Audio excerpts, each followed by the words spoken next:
Assalamualaikum warahmatullahi wabarakatuh. Alhamdulillah wa syukru ala ni'amillah.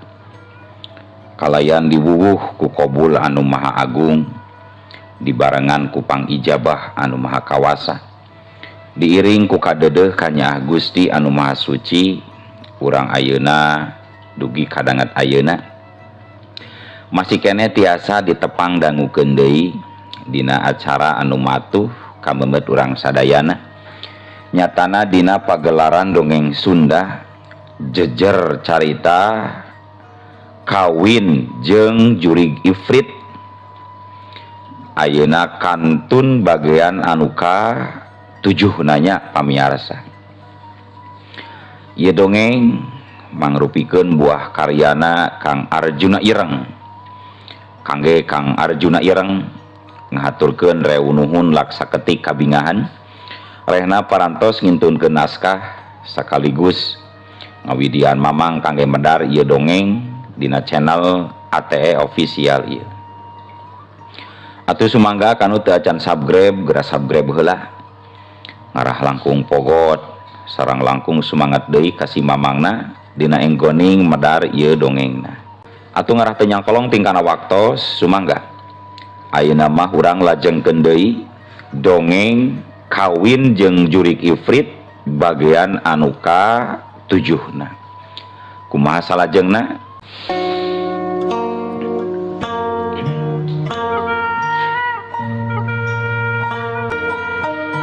Para wargi sadayana, angin peuting mending ngadalingding nyababkeun daun katapang anu aya di buruan pasantren Al Jiyadin nepi ka ngarendag. Wiyati meuni mongkleng, bulan kambang nu gelis ringrang, nyaksian dua makhluk beda alam anu keur tandang makalangan, bitotama ngadu pangabisa oko begalan pati. Mama Ilyas katembong nyusut getih anu aya dina biwirna kutungtung sorbana. Sanggeus kitu tuluy anjeunna sidakep sinuku tunggal, panonna dipeureumkeun, biwirna gegerenyeman maca ayat-ayat ilahi saperti ayat kursi. Lebah ayat hib dihuma ditahan napasna rada panjang, leungeunna ngodok kana saku baju gamisna, ngaluarkeun uyah badag anu ngagarintul anu memang geus disiapkeun ti saanggalna.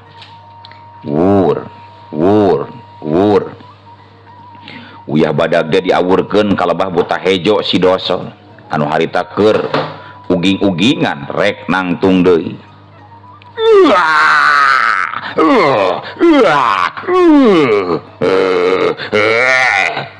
Buta hejo ngocea, awakna adu belajar bangun anu kanyerian.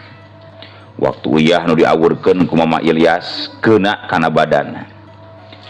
Kusah kose kusak kusak si buta dosol kusah kose siga aya kakuatan anu ngabagodad anu nalikung kana badanna.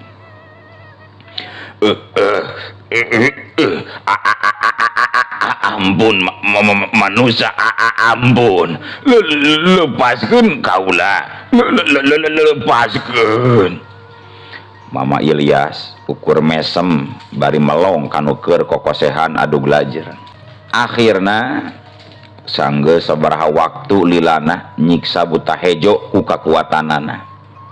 Kadenge Mama Ilyas ngalungkeun pananya ka si buta doso. Nah, masih keneh rek nyokot anak kuring, hei Denawa. Ampun manusia, ampun. Kaula ngakuele, lepaskeun manusia. Gampang ari ngalepaskeun mah Denawa. Asal anjeun janji heula yen anjeun muarek ngaganggu jeung moal ngakalakeun deui ka bangsa kami. Nya kaula janji manusia ayeuna gera lepaskeun kaula teu kuat ayeuna dilepaskeun ku kaula tapi omat ulah sulaya kana janji ulah lancalinci lucat mulang udah tali subat bakal dimusnahkeun ku kami lamun andika katohian ingkar tina janji buta dosa. Sanggeus kitu mah Mama Ilyas ngalungkeun tasbih hideungna ka lebah buta hejo. Harita tasbih ngagoeng ngurilingan awak buta sabaraha balik. Sanggeus ngurilingan si buta hejo dak dumadakan. Sanggeus aya kana 3 puteran buta hejo anu tadi adu glajer teh jadi cenghar deui. Satuluyna mehna ngudrupruk di hareupeun Mama Ilyas. Nuhun manusia. Nuhun. Cek si buta bari sujud dina suku Mama Ilyas. Menggeus udang. Ulah sujud ka kaula, da kaula mah anu diciptakeun. Ari sumujud mah kudu kanu nyiptakeun deuleu. Udang. Ayeuna mah leuwih ade mulang ka itu. Mulang ka jalma anu geus ngirim anjeun ka dieu. Jung mulang sia.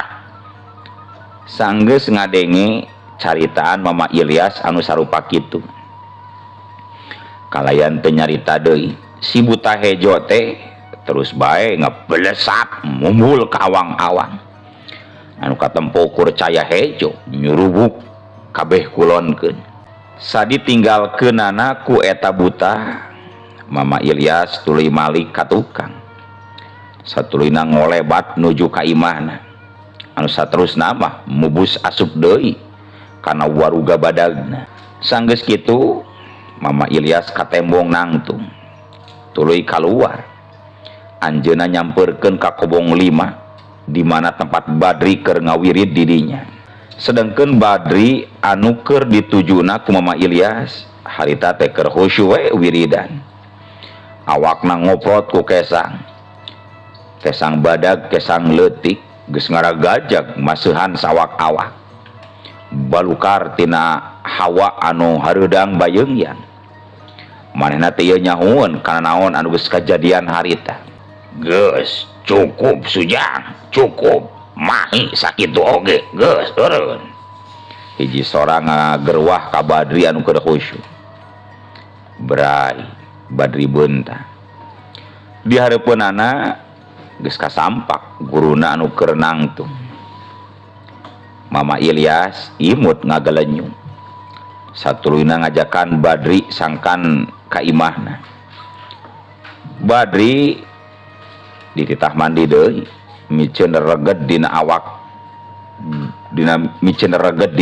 bahasana. Tiisna cai anu nyiwitan kulit tengah jadikeun Badri nampi kana parentah tinu jadi guruna. Rengse mandi duanana diuk deui pareup-hareup di kamar khususna Mama Ilyas. Tah jadi kitu pisan Sujang lalakonna teh. Mama Ilyas mungkas guaran caritanana. Sanggeus nyaritakeun panjang lebar ngeunaan Badri jeung anu geus kajadian dina peuting harita.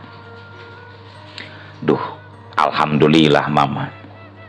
Hatur nuhun parantos tulungan ka abdi Mama. Teu nyangki geuning dugi ka kieu kajantanana teh Mama. Nya Sujang, kajeun. Anu penting mah salamat we sakabehna. Nya ti mimiti ayeuna mah omat. Hidup kudu leuwih waspada deui dina yang harupan kahirupan ieu. Tong balangah jeung tong kajongjonan teuing. Da teu sakabeh makhluk anu diciptakeun ku Gusti miboga hate nu hade. Loba makhluk-makhluk anu boga hate goreng ka urang. Badri bati ngeluk tungkul we basa Mama Ilyas mere pepeling ka dirina teh. teu wani neuteup kana pamenteuna anu jadi guruna. Tapi sanajan kitu ari hatena mah ngaregepkeun sapinuna kana sakabeh ucap demi ucap anu kaluar tina lisan anu jadi guruna. Tah ayeuna mah hidup geura peureumkeun we kumaha rek dia tambahan deui panjaga. Teu loba tatanya tuluy bae Badri meremkeun kadua matana. Sanggeus Badri peureum Mama Ilyas nyekel sirah muridna ku dua leungeunna. Tuluy niup embun-embunanana. Puah! Ter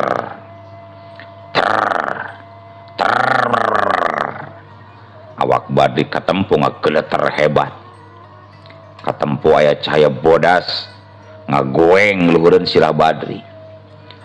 Lila kalilaan mah les bae eta cahaya bodas teh ngaleungit deui siga anu bubus asup kana embun-embunan Badri. Geus jang sok geura beunta deui. Brai Badri beunta. Asa cararaang ayeuna mah tetenjoan teh. Tah ayeuna mah geus rengse jung geura sare isukan bae mulang nama ulah waka ayeuna sujang. Mangga mama mangga. Sanggeus kitu mah Badri suntangan kanu jadi guruna. Tuluy amitan rek balik deui ka kobong 5 sejam mereumkeun matana. Sedengkeun ari cahaya hejo anu ngabarasatna nuju kabeh kulonkeun. Harita teh nyuruwuk turun ka hiji imah anu agreng sigrong. Asup ka hiji kamar anu aya di tingkat 2 anu aya di tungtung wangunan. Eta cahaya anu nyirorot ka imah agreng teh satuluy nama ngajang ngelek jadi buta hejo di hareupeun saurang lalaki anu keur mancoh hareupeun meja anu aya di rohangan kamar. Eta lalaki teh taya lian ti Bos Daman Bandar Hordeng kurut dunungan Badri samemehna. Sanggeus ngabadegah hareupeun Bos Daman kadenge si buta dosol teh ngagerem panona bolotot sungutna nembongkeun huntuna anu rangete. Hei Daman, kurang ajar Andika Daman. Geus kumawani Andika ngagulinkeun ka kaula deuleu Daman. Ampun Gusti, ampun. Naon maksudna salira nyarios kitu Gusti? Ampun paralun teuing. Teu wantun abdi dugi ka ngareyan ka salira mah atuh Gusti. Bullshit. Andika geus nipu ka kaula sia Daman. Mere caos mere wadal pait ka kaula deuleu Daman. Beuki bolotot be panon eta buta teh. Pait kumaha Gusti? Jisim abdi mah rumaos teu ngalaworakeun. Malahan mah kamari teh ngangge kembang melati, asa teu ngangge patrawali mama. Wah. Seba anu dituduhkeun ku Andika teh teu bisa dihakan ku kami deuleu Daman. Sarua bae Andika rek jilakakeun ka kaula. Sabab eta seba aya nu ngaping jeung aya nu ngajagana deuleu Daman. Teu ngartos maksudna teh kumaha eta teh Gusti? Teu ngartos abdi mah Gusti. Bos Daman kerung. Geus lah. Ayeuna mah tong loba bacot deuleu Daman. Geus yakin Andika teh nipu ka kaula. Rek nyilakakeun ka kaula. Ku kitu ku kieuna pikeun gantina wayahna Andika nu rek dihakan ku kaula Daman. Samet dieu gawe bareng antara kaula jeung anjeun pegat Daman. Ngadenge kitu pohara ruaseunana Bos Daman teh. awakna langsung ngeleper bakat kusieun. Ari uteuk nama keukeuh can ngarti karena maksud tina omongan si buta anu ngajadikeun saberna pikeun bos Daman mah kusabab ngarasa gigis alatan nempuhun tu eta denawa anu rangeteng sarta panonna nu molotot ka dirina. Siap Andika Daman, dihakan buleud-buleud ku kaula dulu Daman. Sarengsena nyarita kitu ngan sakilat leungeun buta hejo anu jebrak teh ngolebat newak kana beung bos Daman anu harita masih kene olohok mata simeuteun. Satuluyna bangun anu hampangeun pisan eta awak bandar hordeng teh diangkat anu saterusna mah dihuapkeun kana sukutna. Cakru cakru cakru siga nu rangu pisan basa eta buta ngagayem sirana bos Daman teh getih ngalembereh tina sela-sela huntuna anu rangeteng. Kalayan teu butuh waktu lila ngan sakoteap warugana bos Daman geus pindah kana jero beteungna eta denawa si buta hejo si buta dosor. Bos Daman perlaya ngemasing pati dina kayaan anu matak pikawatireun. Awakna beak dihakan ku buta anu jadi pamujaanana anu nyesa ukur gebog cau emas anu ngajelepeng handapeun meja tempat tadi manehna sila. Da memang geus kitu aturan maena pikeun jalma anu geus ngayakeun perjanjian jeung goib atawa bangsa siluman selemin komo daek narima balukarna. Punten, kudu daek narima balukarna di mana sulaya kana janji atawa teu bisa nyumponan kana surat syarat sirit anu geus ditangtukeun nya kudu daek jadi korban minangka wadal pamungkasna. Lamun geus kitu kaduhung geus taya hartina neraka jahanam geus nungguan pikeun ngaduruk awak jelema anu geus midua ka Gusti. Naon bae alasanana geus mari tarima hal eta geus marupakeun katangtuan saha jalma anu geus miduakeun ka Gusti anu ceuk paribasana kalakuan jiga keuyeuk ari mata dihareup leumpang ka gigir ari ngaku manggeran jeung agama Islam tapi kalakuan pimusrikeun cilaka anu akhirna kayaan bos Daman anu geus ngajampana jadi gebog cau urang tinggalkeun. Sawatara eta caritakeun di negara Nagin Setra alam siluman orai tempatna Nini Sawitri. Nini anu kungsi papanggih jeung Badri dirawayan teh katembong harita Nini Sawitri anu geus robah jadi saurang awewe anu make papakean karajaan keur diuk dina hiji kursi anu ditaretes ku inten berlian. Horeng sabenerna mah si Nini Sawitri teh mangrupakeun ratuna di eta negeri Nagin Sajin di negeri Nagin Setra. Di hareupeunana katembong saurang awewe geulis campernik irungna kuwung-kuwungan tarangna jamentrangan angkeut endog sapotong le endog sasayang eta awewe keur nyuuh kana lahuna Nini Sawitri. Eta awewe teh mangrupakeun wujud aslina orai hejo anu make mahkota teh anu basa harita nempokeun bae ka Badri nyimas layung sari katelahna eta awewe teh mangrupakeun anak hiji-hijina Nini Sawitri salaku pawaris tunggal kerajaan Nagin Setra. Naon anu ngajadikeun hidup meuni sakitu resepna ka eta manusia teh geulis. Kadenge Nini Sawitri nyarita bari ngusapan buuk anu jadi anakna. Ku bageurna ibu sarengna tos asa kahutangan budi Kakang Badri teh ibu. Abdi teu acan tiasa ngabales kana kasayan anjeunna tembal layung sari sorana halimpu matak dedengieun buhaya darat. Nya apanan eta oge geus ditawaran kabeungharan mah ku ibu oge geulis da embungeun geuning kudu kumaha deui atuh ibu teh geulis kedah mulang tarimana kudu kumaha geulis. Leuleuy naker nyaritana Nini Sawitri teh atra pisan aya kadeudeuh jeung kanyaah anu kacida gedena kanu jadi anakna.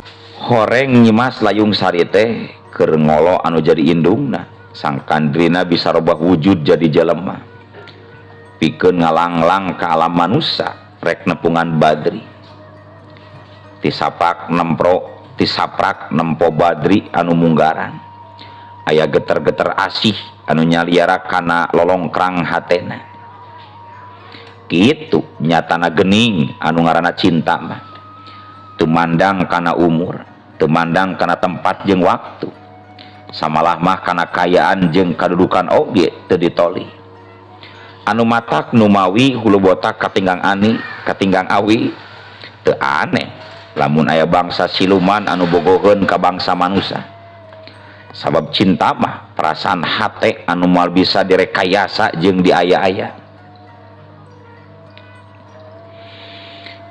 Majarkeun can bisa mulang tarima horeng Nyimas Layung Sari teh pernah ditulungan ku Badri basa keur ulin harita manehna anu keur ngawujud jadi oray hezo kabedil ku mimis nyasab paninggaran harita Badri keur ngarit waktu masantren keneh di pesantren Al Jiyadin aya oray murag hareupeunana teh teu dikadek kalah dicokot tuluy dicabut mimisna tuluy diubaran sanggeus cager eta oray hejo teh dilepaskeun deui ku Badri anu matak dina lebah beuteungna anu umyang teh aya goreng bawangan hiji Nyimas Layung Sari mah.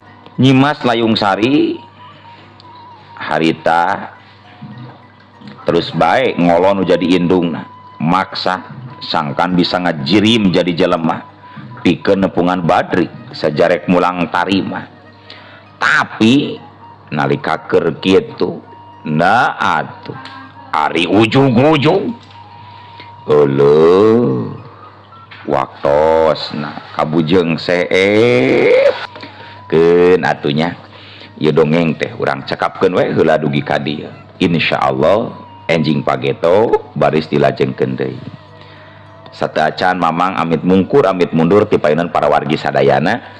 Mangga dikantun. Assalamualaikum warahmatullahi wabarakatuh.